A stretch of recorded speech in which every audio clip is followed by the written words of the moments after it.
Hello दोस्तों, नमस्कार। आज हम लोग देखेंगे बीपीएससी टीआरई 3.0 री एग्ज़ाम 19 तारीख से स्टार्ट है दोस्तों। ये सबको पता है। हम लोग देखेंगे फिजिक्स के क्वेश्चन, और फिजिक्स के क्वेश्चन रहेंगे, मैकेनिक्स के केवल क्वेश्चन रहेंगे।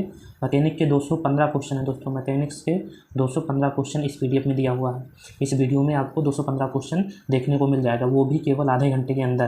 तो चलिए वीडियो को शुरू करते हैं, ज़्यादा टाइम नहीं लेते हुए, क्योंकि एग्ज़ाम बहुत नज़दीक है। 15 दिन शेष बचे हुए हैं, तो इसमें ज़्यादा टाइम बर्बाद करने की ज़रूरत नहीं है। तो पहला क्वेश्चन जो दिया हुआ है, कार का मात्रक। थोड़ा सा इसको हम बड़ा कर लेते हैं दोस्तों, इसको बड़ा कर लेते हैं थोड़ा सा। आप देखिए, कार का मात्रक क्या है? कार का मात्रक जूल है। कार का मात्रक अर्घ भी होता है दोस्तों। अर्घ होता है। क्या होता है? अर्घ होता है। अब देखिए, प्रकाश वर्ष की किसकी इकाई है? तो दूरी की इकाई है। प्रकाश वर्ष किसकी इकाई है? दूरी की इकाई है। बल का एसआई यूनिट अगर पूछे तो न्यूटन, और सीजीएस अगर पूछे तो डाइन।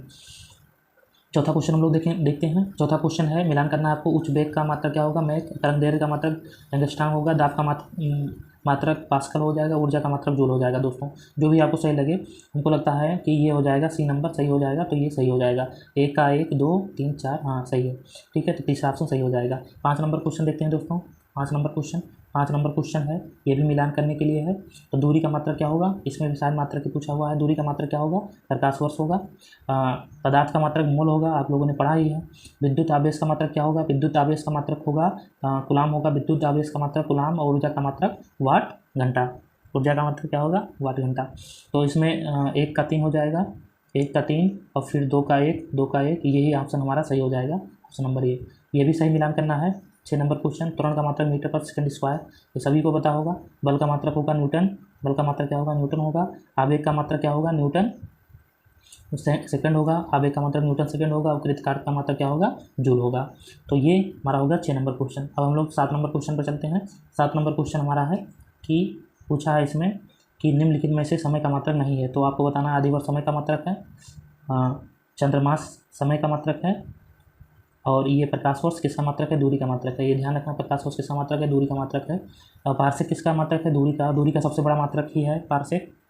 तो ये 7 नंबर। 8 नंबर हमने क्वेश्चन देखा। 9 नंबर क्वेश्चन हम लोग देखते हैं।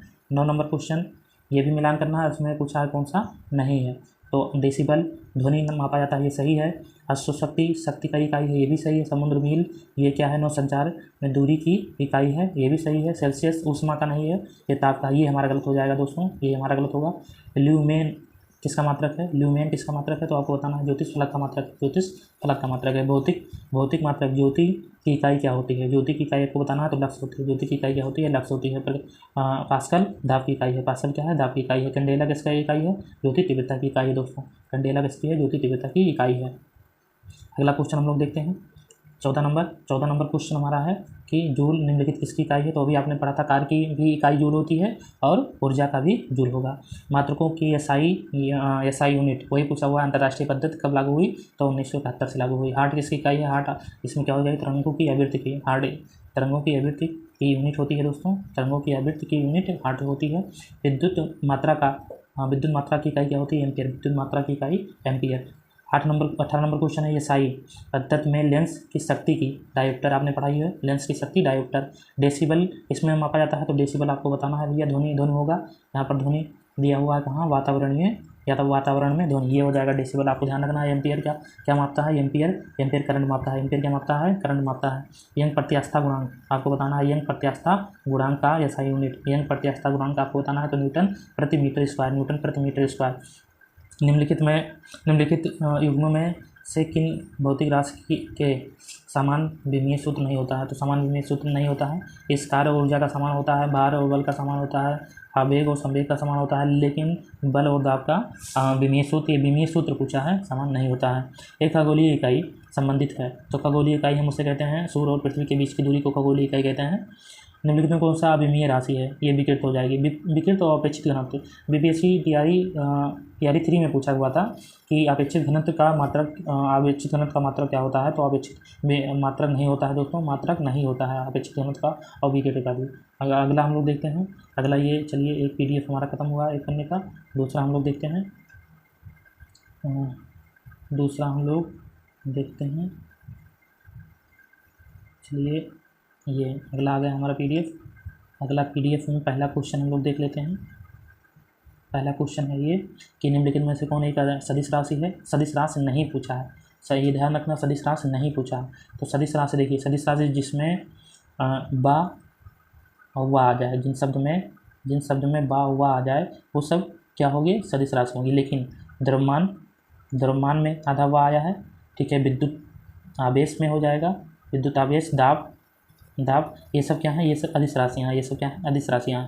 तो निम्नलिखित में से एक सदिश राशि नहीं है। देखिए संवेग ये भी सदिश राशि है, वेग ये भी सदिश राशि है, कोणीय वेग ये भी सदिश राशि, लेकिन द्रव्यमान ये क्या है, अदिश राशि है। अदिश राशि देखिए, अदिश राशि है ऊर्जा भी अदिश राशि है, बलागुण नहीं, संवेग ये सदिश राशि है।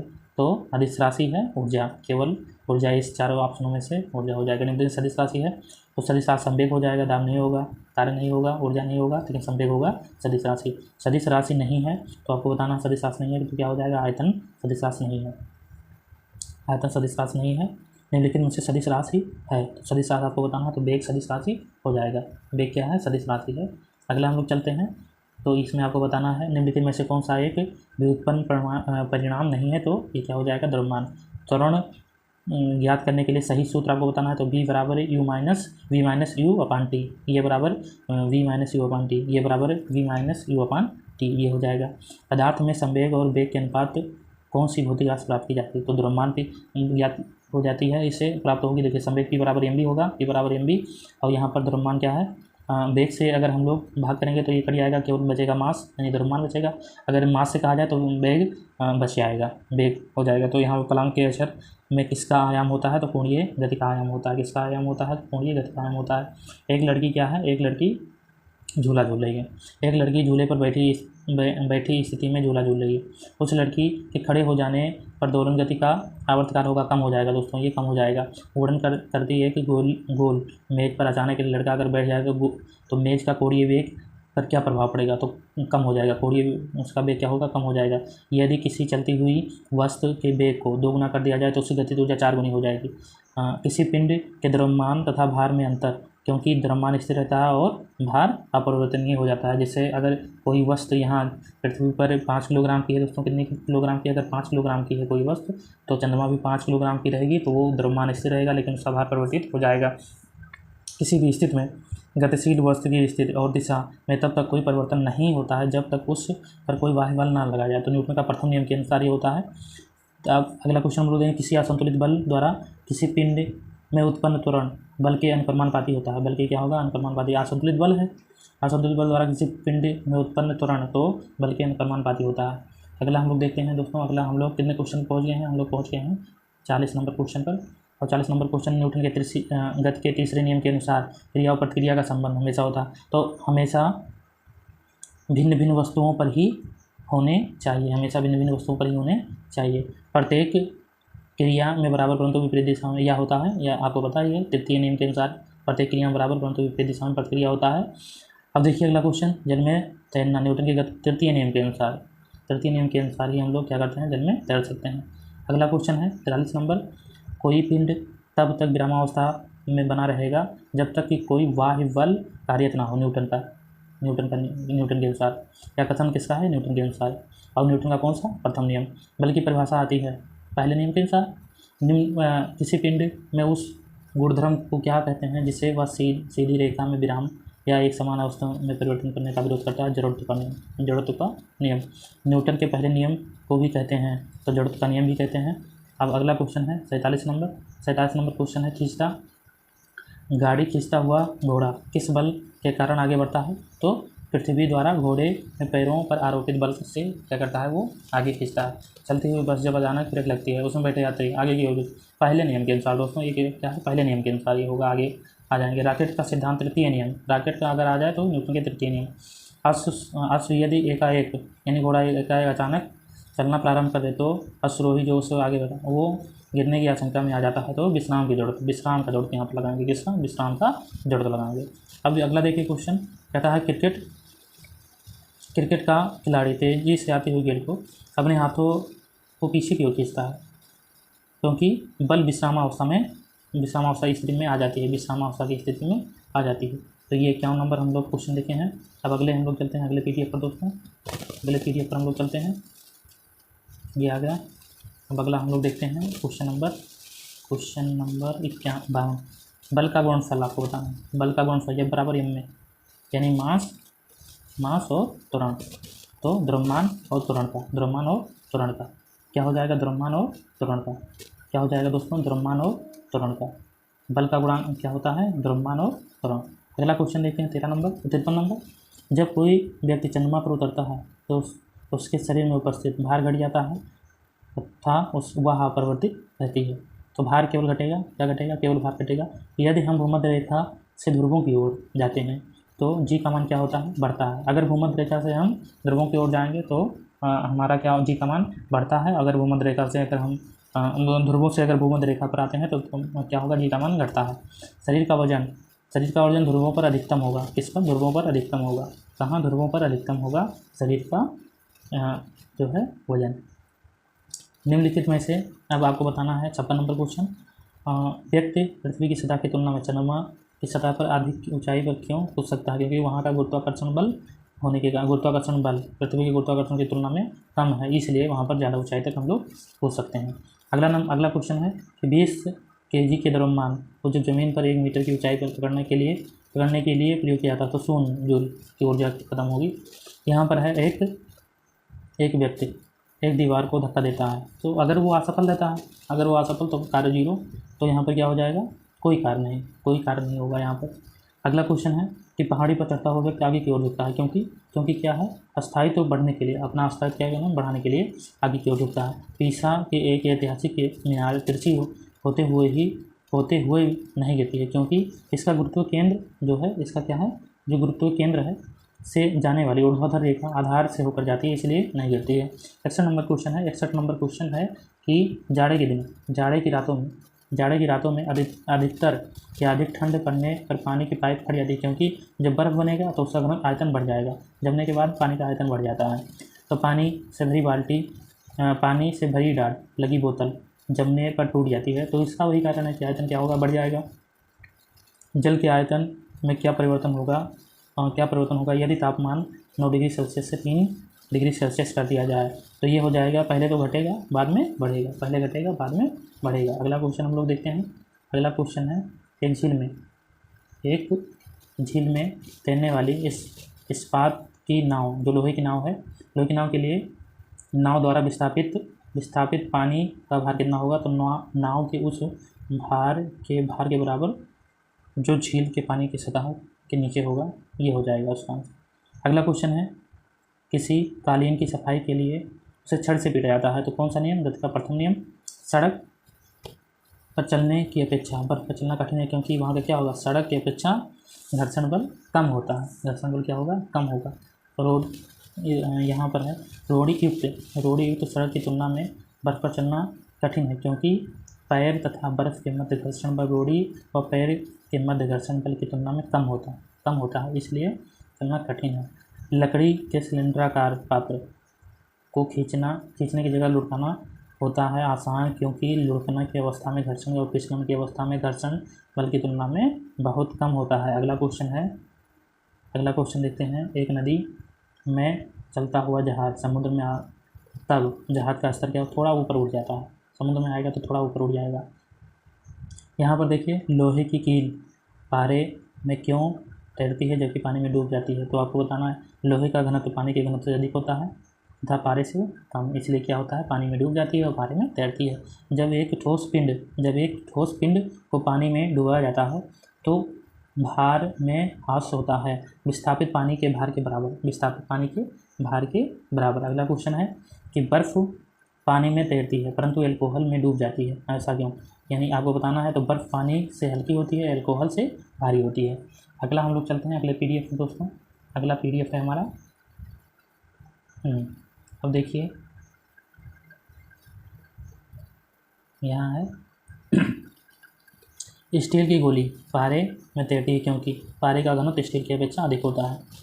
एक लोहे की गेंद पारद या मरकरी से भरी बाल्टी में गिराई जाती तो यह पारे की सतह पर तैरेगी क्योंकि पारे का घनत्व ज़्यादा होता है। अब यहाँ पर देखिए किस ताप पर जल का घनत्व अधिकतम होता है? 4 डिग्री सेल्सियस। आपको बताना है कितने पर? 4 डिग्री सेल्सियस पर सबसे अधिक होता है। सबसे अधिक कब होगा पानी का घनत्व? 4 डिग्री सेल्सियस पर। अब देखिए वस्तु की मात्रा बदलने पर अपरिवर्तित रहता है उसका घनत्व अपरिवर्तित। तैराक को नदी के मुकाबले समुद्र में तैरना आसान होता है क्योंकि समुद्र का पानी का घनत्व साधारण पानी से ज़्यादा होता है, इससे तैरना आसान होता है। बादल किस कारण से वायुमंडल में तैरते हैं? तो निम्न घनत्व के कारण वायुमंडल में तैरते हैं। समुद्र में प्लवन करते आइस वर्ग का कितना भाग समुद्र की सतह के ऊपर रहता है? तो 1/10 यहाँ पर होगा, 1/10 होगा, 1/9 यहाँ पर गलत होगा। चलो देखिए अगला क्वेश्चन है, बांध के नीचे की दीवार मोटी बनाई जाती है क्योंकि गहराई बढ़ने के साथ द्रव का दाब बढ़ता है। गहराई बढ़ने के बाद द्रव का दाब क्या होगा? बढ़ता है। बर्फ का स्केटिंग करना प्रदर्शित करता है कि दाब बढ़ाने पर बर्फ का गलनांक घट जाता है। दाब बढ़ाने पर दाब बढ़ाने पर बल का गलनांक घट जाता है। दाब बढ़ाने पर बल का गलनांक घट जाता है। अगला क्वेश्चन देखते हैं। अगला क्वेश्चन है कि चौराहों पर पानी के फुहारों की गेंद नीचे नाचती रहती है क्योंकि पानी का वेग अधिक होने के कारण दाब घट जाता है। अगला क्वेश्चन है, भारी हिमखंड शीर्ष की अपेक्षा निचले तल से पिघलता है क्योंकि निचले तल का दाब अधिक होने के कारण गलनांक घट जाता है। अगला प्रश्न है, दलदल में फंसे व्यक्ति को लेट जाना चाहिए क्योंकि उसका घन क्षेत्रफल बढ़ जाता है। क्षेत्रफल अधिक होने से दाब कम हो जाता है, ये इसका मुख्य कारण है। अगला प्रश्न है, बर्फ़ के दो टुकड़ों को आपस में दबाने पर टुकड़े आपस में चिपक जाते हैं, क्यों? क्योंकि दाब अधिक करने पर बर्फ़ का गलनांक घट जाता है, इसलिए आपस में क्या होते हैं? चिपक जाते हैं। अगला प्रश्न है, प्रायः तेज आंधी आने पर फूस या टीन की हल्की छतें उड़ जाती है क्योंकि छत की ऊपर बहने वाली उच्च वेग की वायु छत सतह पर दाब उत्पन्न कर देती है तथा छत के नीचे दाब समान रहता है, इसलिए क्या होता है? छत उड़ जाता है। रेल की पटरियों के नीचे लकड़ी या कंक्रीट चौड़ी पट्टियाँ लगाई जाती हैं क्योंकि क्षेत्रफल कम मेन कारण होता है, दाब कम हो जाएगा। रेलगाड़ी द्वारा लगाया गया दाब कम हो जाएगा। अगला प्रश्न है कि पहाड़ों पर कभी कभी व्यक्तियों के नाक और मुँह से खून जाते हैं क्योंकि ऊंचाई बढ़ने से दाब बढ़ता है। ऊंचाई बढ़ने से दाब बढ़ता है। हवाई जहाज़ के फाउंटेन पेन की स्याही क्यों उड़ जाती है? क्योंकि ऊंचाई बढ़ने के साथ वायु दाब में कमी आ जाती है। अब देखिए अगला प्रश्न है, 90 नंबर क्वेश्चन है, यदि पृथ्वी का द्रव्यमान वही रहे जो और त्रिज्या 1% कम कर दी जाए तो पृथ्वी के तल से जी का मान क्या हो जाएगा? 2% बढ़ जाएगा। आइए इसमें पूछा हुआ प्रश्न है ये। अगला प्रश्न देखिए, ऊंचाई की जगहों पर पानी 100 डिग्री सेल्सियस के निचले ताप पर क्यों उबल जाता है? क्योंकि यहाँ पर वायुमंडलीय दाब कम हो जाता है, अतः उबलने का बिंदु नीचे आ जाता है। अगला प्रश्न, साबुन के बुलबुले के अंदर क्या होता है? वायुमंडलीय दाब से अधिक होता है। वायुमंडलीय दाब से क्या होगा? अधिक होगा। अगला हम लोग प्रश्न देखते हैं, हम दलदली सड़कों पर क्यों फिसलते हैं? क्योंकि घर्षण बल की कमी होती है। जब बैरोमीटर का पारा अचानक गिरता है तो आंधी या झंझावत की संभावना होती है। बैरोमीटर अचानक गिर जाता है। हाइड्रोजन से भरा हुआ पॉलीथीन का एक गुब्बारा पृथ्वी के तल से छोड़ा जाए तो वायुमंडलीय की ऊंचाई पर जाने से गुब्बारा माप में वृद्धि करेगा। माप में क्या करेगा? वृद्धि करेगा। अगला प्रश्न हम लोग देखते हैं। अगला पीडीएफ है दोस्तों। आप देखिए यहाँ पर 96 प्रश्न।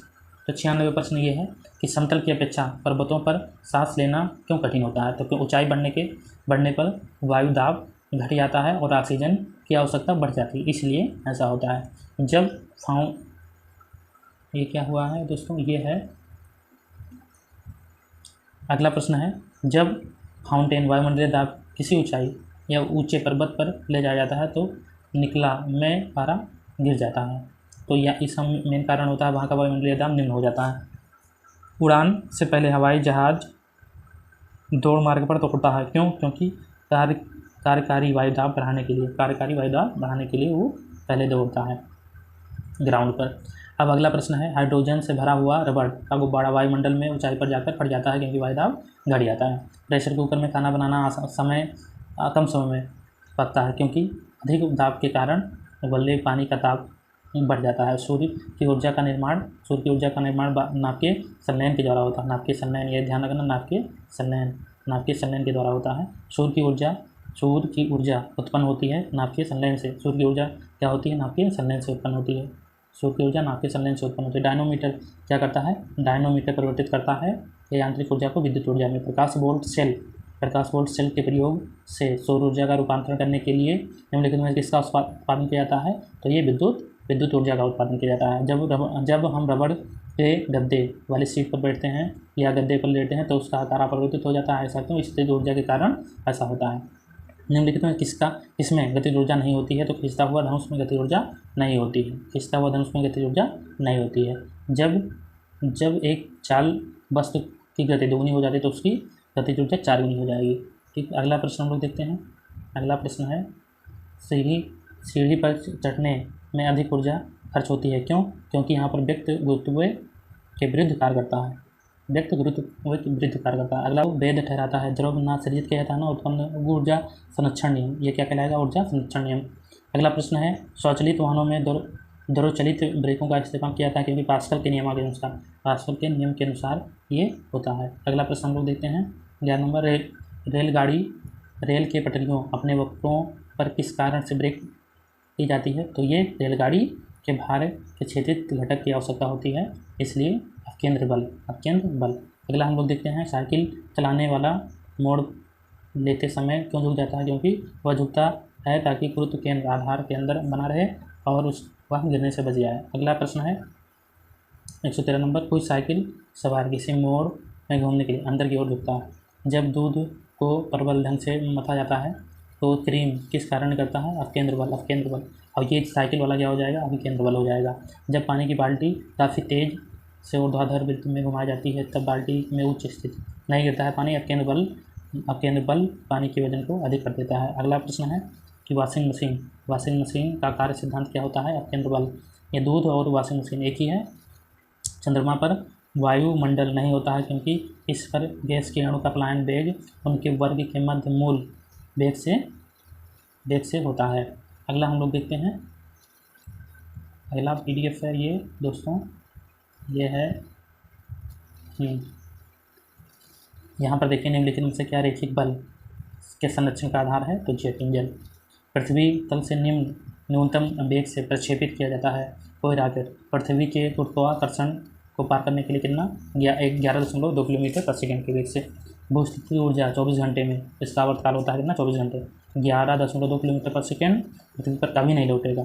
जब एक पत्थर को चांद की सतह पर पृथ्वी पर लाया जाता है तो उसका भार बदल जाता है परंतु द्रव्यमान वही रहता है। अगला प्रश्न, जब किसी लिफ्ट में बैठा व्यक्ति को अपना भार का आभास अधिकतम मालूम पड़ता है जब लिफ्ट त्वरित गति से ऊपर जा रही है। पृथ्वी के परितः घूमने वाले कृत्रिम उपग्रह से बाहर गिराई गई गेंद पृथ्वी के परितः उपग्रह के सामान्य आवर्त काल के साथ ही कक्ष में घूमती रहेगी। अगला देखिए, एक लिफ्ट में किसी व्यक्ति का प्रत्यक्ष भार वास्तविक भार से कम होता है जब वो त्वरित गति से नीचे आती है। एक तुल्यकारी उपग्रह की पृथ्वी की सतह पर ऊंचाई कितनी होती है? 36,000 किलोमीटर होती है। अगला प्रश्न है टेनिस की गेंद मैदान की अपेक्षा किसी पहाड़ी पर अधिक ऊंचाई उछलती है क्योंकि यहाँ पर क्या होता है? पर्वत पर पृथ्वी का गुरुत्वीय त्वरण कम हो जाता है। यदि पृथ्वी का गुरुत्वीय बल अचानक लुप्त हो जाए तो निम्नलिखित में से कौन सा परिणाम सही है? तो आपको बताना है। तो ये हो जाएगा क्या? वस्तु का भार शून्य हो जाएगा और परंतु द्रव्यमान वही रहेगा। पृथ्वी के गुरुत्वाकर्षण का कितना भाग चंद्रमा पर होता है? तो 1/6 भाग, सभी को पता होगा। अगला प्रश्न देखते हैं हम लोग, लोलक का आवर्तकाल लंबाई के ऊपर निर्भर करेगा। किसके? लंबाई के ऊपर। लोलक घड़ी गर्मियों में क्यों सुस्त हो जाती है? लोलक की लंबाई बढ़ जाती है जिससे इसकी दोलन गति में लगा हुआ समय बढ़ जाता है। किसी आवर्त लोलक की लंबाई 4% की बढ़ा दी जाए तो उसका आवर्तकाल 2% बढ़ जाता है। अगला प्रश्न, यदि लोलक की लंबाई 4 गुनी कर दी जाए तो लोलक के घूमने का समय 2 गुना हो जाएगा। कितना? 2 गुना हो जाएगा। पेंडुलम को चंद्रमा पर ले जाने पर उसकी समय अवधि क्या होगी? बढ़ जाएगी। एक कण का द्रव्यमान नियम है, संवेग p है तो गतिज ऊर्जा क्या होगी? p² हुक का सिद्धांत नियम निम्नलिखित में से किससे संबंधित है? प्रत्यास्थता से संबंधित है। तेल की एक छोटी बूंद पानी में फैल जाती है। तेल का पृष्ठ तनाव अधिक होने के कारण पानी में क्या होगी? फैल जाएगी। साबुन द्वारा निर्मलन का सिद्धांत क्या है? पृष्ठीय तनाव है। वर्षा की बूंदे का आकार गोलाकार तो पृष्ठीय क्षेत्रफल। एक द्रव क्या है? एक द्रव बूंद गोली का आकार धारण कर लेती है पृष्ठीय तनाव के कारण। किसके कारण? पृष्ठीय तनाव के कारण। स्थित पानी की मिट्टी का तेल डालने पर मच्छर मर जाता है क्योंकि लावा जो होगा, जो मच्छर का मच्छर के बच्चे होते हैं वो सांस लेने में बाधा हो। अगला देखते हैं पानी से निकलने वाली शेविंग ब्रश में बाल आपस में चिपक जाते हैं क्योंकि पृष्ठीय तनाव के कारण। अगला प्रश्न है स्थितिगत से जा रही है खुली कार में बैठा एक बालक गेंद को हवा में सीधे ऊपर फेंकता है तो क्या होगा, वो पीछे कर लेगा अपने हाथों को। अगला देखिए, अगला प्रश्न PDF है ये।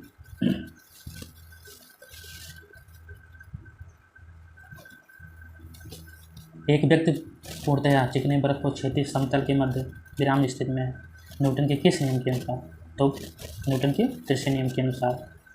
अगला देखिए, कपूर के छोटे छोटे टुकड़े जल की सतह पर नीचे तैरते हैं पृष्ठीय क्षेत्रफल के कारण। जब शुद्ध जल में डिटर्जेंट डाला जाता है तो उसका पृष्ठीय तनाव घट जाता है। साबुन को जल में क्या है, साबुन को जल में घोलने पर पृष्ठीय क्षेत्रफल क्या, पृष्ठीय तनाव क्या होगा, घट जाएगा। शवा तक कमरे में छत के निकट लाया गया है क्योंकि सांसों में थोड़ी हुई गर्म हवा ऊपर उठती है और बाहर चली जाती है। कथन भी आपको मिलाना है तो उसका ऑप्शन ये हो जाएगा सी अंतरिक्ष। अगला प्रश्न है 150 नंबर का 150 क्वेश्चन। यहाँ पर है आंतरिक ऊर्जा। अंतरिक्ष यात्री अंतरिक्ष में सीधा खड़ा नहीं रह सकता क्योंकि गुरुत्व नहीं होता है, यानी गुरुत्व नहीं होता है। यदि केश नली का व्यास दोगुना कर दिया जाए तो इसमें चढ़ने वाला जल सतह की ऊंचाई आधी रह जाती है। सांद्रता की इकाई क्या है, फवाइज है। अगला प्रश्न है जब दो भिन्न भिन्न व्यास की केश नलियों को किसी द्रव में ऊर्ध्वाधर डुबोने पर चढ़े हुए द्रव की ऊंचाई कम व्यास वाली केश नली में अधिक होगी। लैंप की बाती में तेल किसी कोशिकीय घटना के कारण होता है। पानी में लोहे की सुई डूब जाती है लेकिन जहाँ तैरती रहती है आर्किमिडीज के सिद्धांत के अनुसार। अगला प्रश्न है आर्किमिडीज का नियम निम्नलिखित में किससे संबंधित है, तो प्लवन बल नियम से, प्लवन का नियम से। जब कोई वस्तु किसी द्रव में पूर्णतः या अधिकांश डूबे, वही ये क्या है, आर्किमिडीज का सिद्धांत। पूर्णतः या अधिकांश जहाँ भी बात आया तो आर्किमिडीज का सिद्धांत। तो प्लवन बल से संबंधित है वैज्ञानिक आर्किमिडीज। अगला प्रश्न देखते हैं हम लोग। अगला प्रश्न है कि द्रव में अधिकांश डूबे हुए किसी ठोस का द्वारा प्राप्त उछाल की मात्रा निर्भर करती है ठोस द्वारा हटाए गए द्रव की मात्रा के। जब पृष्ठीय क्षेत्रफल लोहे के टुकड़े के ना तैरने के कारण लोहे द्वारा विस्थापित जल का भार लोहे के भार से कम होता है। अगला प्रश्न देखते हैं 106 नंबर। कोई भी नाव डूब जाती है यदि पानी नहीं हटाती है तो अपने भार के बराबर अगर नहीं हटाएगी तो डूब जाएगी। महान वैज्ञानिक आर्किमिडीज किस देश से संबंधित है, ग्रीक देश से संबंधित है, ग्रीक देश। अगला देखिए, पानी की बूंदे का तेलीय पृष्ठीय पर न चिपकने का कारण क्या है, असमंजस बल का अभाव। तुल्यकारी उपग्रह घूमता है पृथ्वी के इर्द या पश्चिम से पूरब की ओर। पहिए में बाल बेरिंग कार्य करता है घर्षण और घर्षण में बदलाव के लिए। अगला प्रश्न है जेट इंजन और रॉकेट, इन दोनों के बारे में दिया हुआ स्टेटमेंट दोनों सही हैं। दोनों क्या हैं, सही हैं। पानी के गिलास में एक बर्फ़ का टुकड़ा तैरता रहता है। जब पानी बदलता है तो पानी का स्तर क्या रहेगा, उतना ही रहेगा, पानी का स्तर उतना ही रहेगा। अगला हम लोग PDF देखते हैं। अगला PDF बस एक पेज का और PDF बचा हुआ है दोस्तों, एक पेज का और PDF है। अगला प्रश्न हम लोग देखते हैं, ये है एक ऊंची इमारत से एक गेंद 9.8 किलोमीटर पर सेकंड एक समान त्वरण के साथ नीचे गिराई जाती है। 3 सेकंड बाद में इसका क्या होगा, मल्टीप्लाई कर दिया आ जाएगा तो 29.4 मीटर प्रति सेकंड। एक वस्तु का द्रव्यमान इतना तेजी है गुरुत्वजनित 10 मीटर पर सेकंड। अगर चंद्रमा पर गुरुत्वाकर्षण इतना है तो उसका द्रव्यमान क्या होगा, 100 kg हो जाएगा। पावर शक्ति का सही मात्रा क्या होगा, किलोग्राम मीटर स्क्वायर पर सेकंड क्यूब। अगला हम लोग देखते हैं भारहीनता की अवस्था में एक मोमबत्ती की ज्वाला का आकार क्या वही रहेगा। एक केश नली में जल की अपेक्षा एक तरल अधिक ऊंचाई तक चढ़ता है क्योंकि तरल का पृष्ठीय तनाव जल की अपेक्षा क्या है, अधिक है। निम्नलिखित में से किस एक के लिए केशिकत्व एकमात्र कारण नहीं है। अगला है, ये क्वेश्चन कौन सा हो जाएगा, डी नंबर ये है कि पौधों के जड़ों में जल और इसका पूर्ण समूह की ओर बढ़ाना। अगला प्रश्न है, गुरुत्वाकर्षण के सार्वभौम नियम का प्रतिपादन किसने किया था, न्यूटन ने किया था। अगला प्रश्न हम लोग देखते हैं, ऊर्जा संरक्षण ना सृजन क्या होता है, ना नष्ट किया जाता है, ना उत्पन्न किया जा सकता है। पृथ्वी का प्लावन वेग 11.2 किलोमीटर पर सेकंड। अगला प्रश्न है, पास्कल इकाई है किसकी, दाब की इकाई है। 1 किलोग्राम प्रति सेंटीमीटर स्क्वायर दाब समतुल्य होगा 2.1 बार के बराबर। क्यूसेक से क्या होता है, क्यूसेक से क्या मापा जाता है, तो जल का बहाव मापा जाता है। क्यूसेक से क्या मापा जाता है, जल का बहाव। किसी पिंड का भार ध्रुवों पर सर्वाधिक होगा, ध्रुवों पर क्या होगा, सर्वाधिक होगा, ध्रुवों पर सर्वाधिक होगा किसी वस्तु का भार। जब किसी वस्तु को पृथ्वी से चंद्रमा पर ले जाया जाता है तो उसका भार क्या होता है, घट जाता है। आपको मिलान करना है। विद्युत बल क्या हो जाएगा, न्यूटन। विद्युत आवेश कूलॉम, विद्युत विभव वोल्ट और विद्युत धारा फैराडे। विद्युत धारा क्या है, फैराडे। विद्युत विभव वोल्ट, विद्युत आवेश कूलॉम, विद्युत बल न्यूटन। अगला देखते हैं, अगला प्रश्न है, एक भूस्थिर उपग्रह अपनी कक्षा में निरंतर गति करता है। यह अपकेंद्र बल का प्रभाव होता है जो प्राप्त करता है तो पृथ्वी द्वारा उपग्रह पर लाए गए गुरुत्वाकर्षण से। स्वचालित कलाई घड़ियों में ऊर्जा मिलती है हमारे हाथ से विभिन्न संचार से। जब कुएं में पानी की बाल्टी ऊपर फेंकी जाती है तो महसूस होता है कि बाल्टी पानी की सतह के ऊपर भारी हो गई है। पानी की सतह के ऊपर क्या हो गई, भारी हो गई है। अगला प्रश्न हम लोग देखते हैं, भारहीनता होती है। भारहीनता किस में होती है, गुरुत्वाकर्षण की शून्य स्थिति में। गुरुत्वाकर्षण की शून्य स्थिति में भारहीनता होती है। निम्नलिखित में से कौन सबसे अधिक प्रत्यास्थ है, तो स्टील सबसे अधिक प्रत्यास्थ है। अगला प्रश्न है, एक भू उपग्रह अपने कक्षा में निरंतर गति करता है।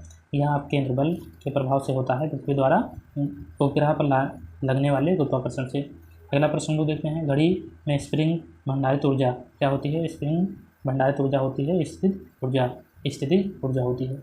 एक कक्षा में अंतरिक्षयान भारहीनता का अनुभूत का कारण है तो क्या है, कक्षा के तुरंत बाहरी गुरुत्वाकर्षण के कारण तुरंत के बाहर होता है।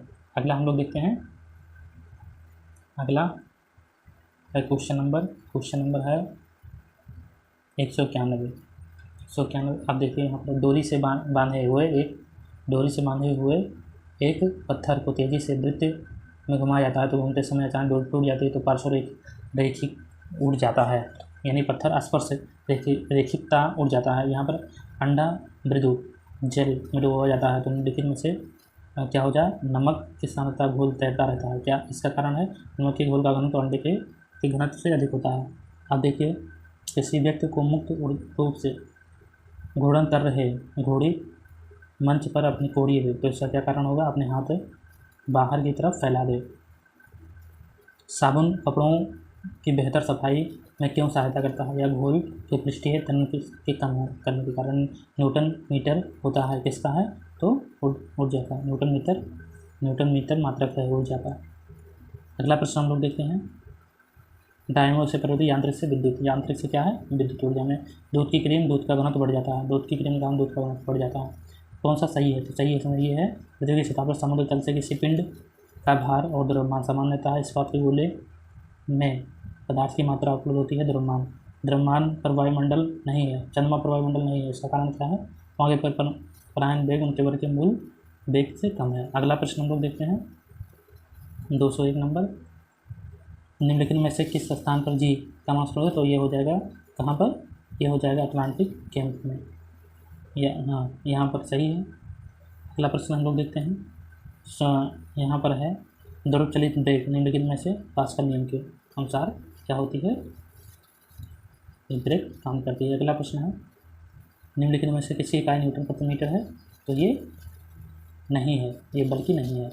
अगला प्रश्न है, एक धावक लंबी छलांग लगाने के लिए पहले कुछ दूरी तक दौड़ता है और फिर तो छलांग लगाने के समय शरीर की गति जड़त्व उससे ज़्यादा दूरी तक करने में मदद करता है। अब भिन्न भिन्न द्रव्यमान के दो पत्थरों में एक भवन के शिखर और एक साथ गिराया जाता है तो वो क्या है, दोनों जमीन पर एक साथ पहुँचते हैं।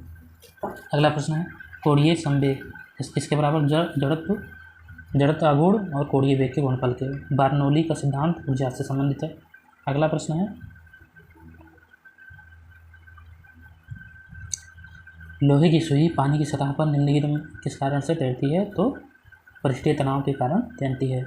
यहाँ है ब्लाटिंग पेपर धाराशाही सोखने के लिए कोशिकीय अक्रिया परिघटना के कारण। किसी वस्तु का भार उस समय न्यूनतम होता है जब वो पृथ्वी के केंद्र पर हो। न्यूटन से पूर्व ही बता दिया था कि सभी वस्तु क्या हैं, पृथ्वी अपनी ओर आकर्षित करती है सभी वस्तुओं को। यह है क्या, ब्रह्मरूप। अगला देखिए, यदि एक पेंडुलम से दोलन करने वाली घड़ी पृथ्वी के चंद्रमा पर ले जाइए तो वो क्या हो जाएगी, सुस्त हो जाएगी। गैस भरे गुब्बारे के नाखून की तुलना में सुई से पकड़ना आसान हो रहा है क्योंकि सुई गुब्बारे पर नाखून की तुलना में अधिक दबाव डालती है। अगला प्रश्न है, लिफ्ट में मनुष्य का प्रत्यक्ष वजन वास्तविक वजन से कम तब होगा जब नीचे आ रही हो, जब लिफ्ट नीचे आ रही हो। अब यह है निम्नलिखित क्रिकेट की गेंद को किस कोण से मारा जाए ताकि वो अधिकतम दूरी को 45 डिग्री, ये याद रखना 45 डिग्री। तो ये वीडियो पूरा हुआ 215 क्वेश्चन इसमें हमने देखा। वीडियो अगर अच्छा लगा हो तो लाइक शेयर एंड सब्सक्राइब कर दीजिए। धन्यवाद।